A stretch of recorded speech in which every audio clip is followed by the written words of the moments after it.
Professor, na primeira questão nós temos um triângulo retângulo e ele afirma que os lados do triângulo retângulo formam uma progressão aritmética. Mas ele afirma que a razão dessa progressão vale 8.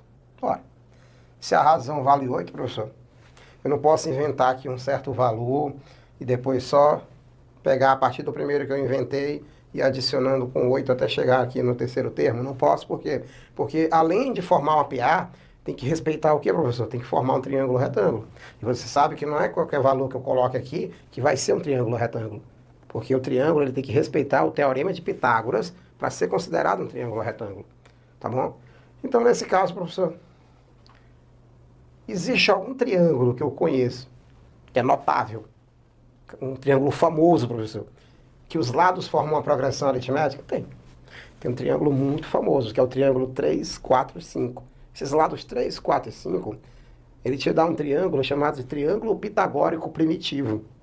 Na realidade, ele é o único pitagórico primitivo que os lados formam uma progressão aritmética. Não entendi, professor? Vou te mostrar alguns exemplos de triângulos pitagóricos primitivos, tá? Você vai ver que só esse 3, 4 e 5 é que formam uma progressão aritmética. Vamos ver? Vamos lá? O triângulo mais famoso, que é pitagórico primitivo, é o 3, 4 e 5. E eu vou pegar os pitagóricos primitivos, em particular, aqueles em que, se você pegar o cateto maior e a hipotenusa, eles são consecutivos, e a hipotenusa é o que, professor? A hipotenusa é ímpar, tá bom? Pitagóricos primitivos em que o cateto maior e a hipotenusa, eles são consecutivos. E a hipotenusa é um número ímpar, tá bom? Professor, então vamos fazer o seguinte. Se eu pegar 4 mais 5, dá o quê? Dá 9. E raiz de 9 é quanto? É 3. Olha essa propriedade dos pitagóricos primitivos. Você só vê aqui no curso estelar. O que, professor? Vou pegar dois números consecutivos em que o maior é ímpar, mas a soma dos dois dá um quadrado perfeito. Quem é, professor? Vou pegar o próximo. 12 e 13. São consecutivos? São.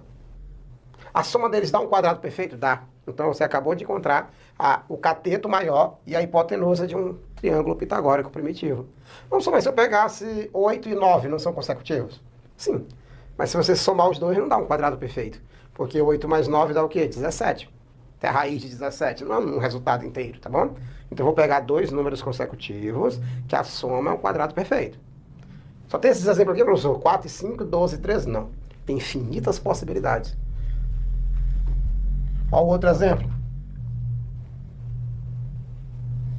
24 e 25. Porque 24 somado com 25 dá 49. E 49 também é um quadrado perfeito. Professor, mas saber que ele é um quadrado perfeito vai ajudar em quê? 12 mais 13, 25. Quanto é a raiz de 25? Olha o outro cateto, ó. Raiz de 25 é 5. 24 mais 25 dá 49. Quanto é a raiz de 49? 7. Você está dizendo que 3, 4 e 5. 5, 12, 13. 7, 24 e 25. Todos eles formam um triângulo retângulo. Formam um triângulo retângulo. Por que eles são chamados de pitagóricos? Porque os lados são inteiros. Por que eles são chamados de primitivos? Porque você não tem mais como simplificar. Por exemplo, o triângulo retângulo 6, 8 e 10, ele é pitagórico. É, professor, porque os lados são inteiros. Mas ele não é primitivo.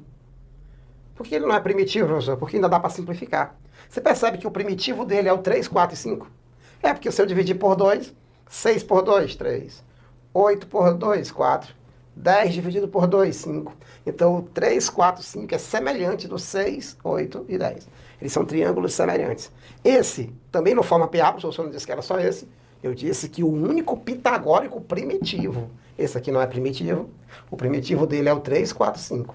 Tudo bem? Quer dizer que todos os que são semelhantes a ele, professor, também vão ter os lados formando uma progressão aritmética? Com certeza. Os únicos triângulos retângulos, que os lados formam uma progressão aritmética, são aqueles triângulos retângulos que são semelhantes ao triângulo 3, 4 e 5. Se não for semelhante a esse cara, os lados não formarão uma progressão aritmética. Isso é uma informação muito importante, tá bom? Vamos continuar. Olha uma coisa aqui legal. Se eu pegar 3, 4 e 5, forma uma PA. Forma. Você vai trabalhar com esses aqui, professor? Não, porque eles não formam PA. E eu sei que são infinitos triângulos pitagóricos primitivos, mas o único que forma PA é o primeiro, então é só ele que eu vou trabalhar. Tá bom? Olha o legal. Sempre que ele falar que os lados de um triângulo retângulo formam uma PA, uma progressão aritmética, eu não lembro o que é progressão aritmética. Nós temos essa aula gravada, tá? Você vai lá, procura a aula de progressão aritmética, mas já vou adiantar aqui, é toda a sequência que a variação do primeiro para o segundo é igual à variação do segundo para o terceiro, que é igual à variação do terceiro para o quarto, ou seja, você tem uma taxa de variação constante. Então, nós temos uma progressão aritmética. Tudo bem? Nesse caso, professor, esse aqui é uma PA de razão igual a quanto? A razão é 1, está somando de 1 em 1. Esse outro aqui, professor, a razão é 2, ó.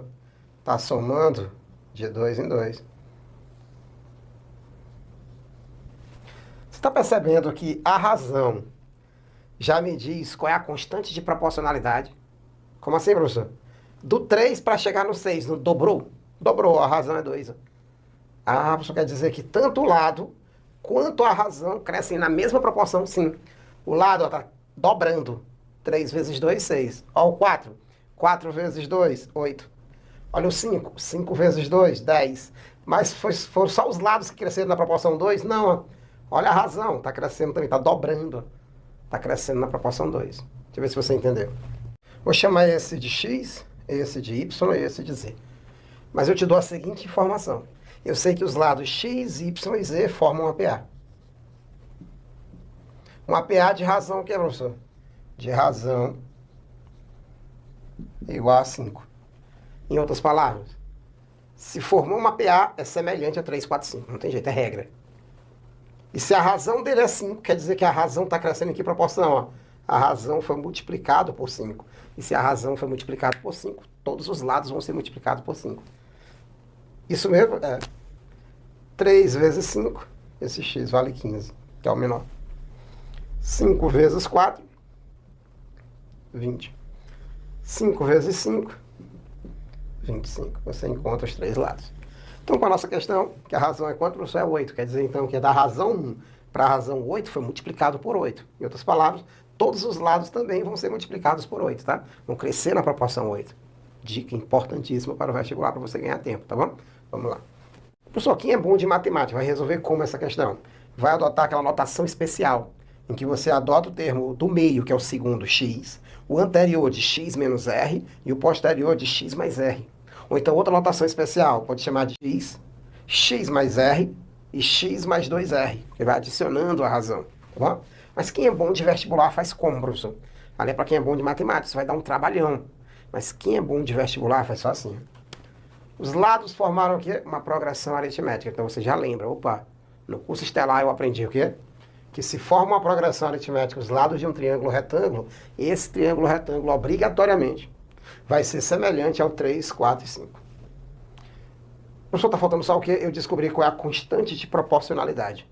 Qual é o número que eu vou multiplicar no 3, no 4 e no 5 para encontrar os lados A1, A2 e A3. E quem vai me dizer é a razão. Porque a razão dessa PA é 1. E a razão dessa da questão é 8. Quer dizer que está crescendo numa proporção 8. Então, nossa constante de proporcionalidade é 8. Logo, quem será o A1? 8 vezes 3. Que dá, professor? 24. E quem é o A2? 8 vezes 4.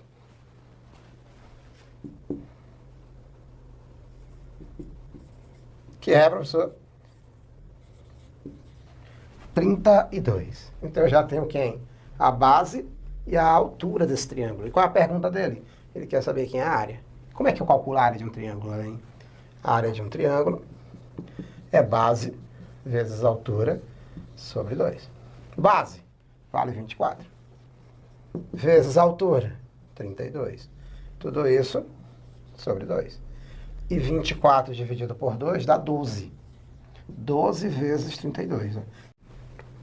A área do triângulo, então, será 12. Olha como eu vou fazer. É a mesma coisa que 10 mais 2. Vezes 32. Quanto é 32 vezes 10? 320. 32 vezes 2? vai dar 64. O dobro de 32 é 64. O que o senhor fez? Eu só peguei o 12. Ó. E coloquei como 10 mais 2. Fica mais fácil, tá?